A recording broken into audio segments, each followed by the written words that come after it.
great deal of confusion surrounds the final trumpet as it is described in the Bible.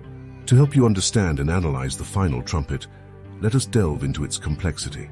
Jesus' second coming, when and how it will take place, is the main focus of this discussion. Revelation 11, 1 Corinthians 15, and Matthew 24:31 all make mention of trumpets. Despite how difficult this may seem, many people erroneously assume that all of the trumpets referred to in these passages are the same. When you look more closely, however, you'll see that something is off. We need to figure out whether they are distinct trumpets. We can dissect the sound of these three trumpets one by one to gain a clearer understanding. The allusion to the last trumpet in 1 Corinthians 15 applies specifically to Christians. This becomes clear upon examining the context properly. The context clearly indicates that the effects, which are related to the resurrection and catching away of the church, occur without delay or instantly, making it an immense display of divine power. When compared to other trumpets mentioned in the Bible, this one has quite different attributes.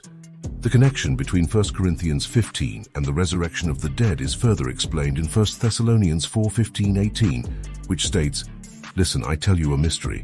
We will not all sleep, but we will all be changed." Paul claims that some of us will be transformed rather than die. While we are physically present, our very essence will change. This passage, found in 1 Corinthians 15:51-53, emphasizes that the resurrection was not a mystery because it was also mentioned in the Old Testament.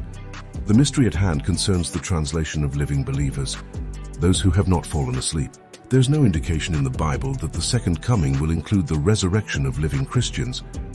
Examining Zechariah 14:13 reveals that when Jesus returns at the end of the tribulation period, there is no mention of the resurrection of living believers. Several additional verses in the Bible likewise fail to mention this resurrection. The seventh trumpet sounding in Revelation 11 heralds the imminent reign of Jesus. However, there is no indication in the text that Christ's return is happening at that moment. Instead, it's more of a warning of what is to come. The second coming, which follows the bowl judgments, is depicted in Revelation 19. This trumpet is associated with judgment on the world that refuses to be converted. To understand these passages correctly, it is crucial to consider everything in context and take it at face value. Matthew 24:31 mentions trumpets 3 times, with the third instance being when the Lord sends his angels to collect his elect with a mighty trumpet blast. It is important to note that the usage of a phrase does not always mean that it refers to the same event. By carefully examining the text in context, we can understand these details and get a bird's-eye view of the big picture. Simply put, the trumpet for the rapture is different from the trumpet associated with the second coming. In conclusion, understanding the final trumpet requires a careful examination of the biblical texts in their proper context. Each mention of the trumpet serves a distinct purpose, and conflating them can lead to confusion.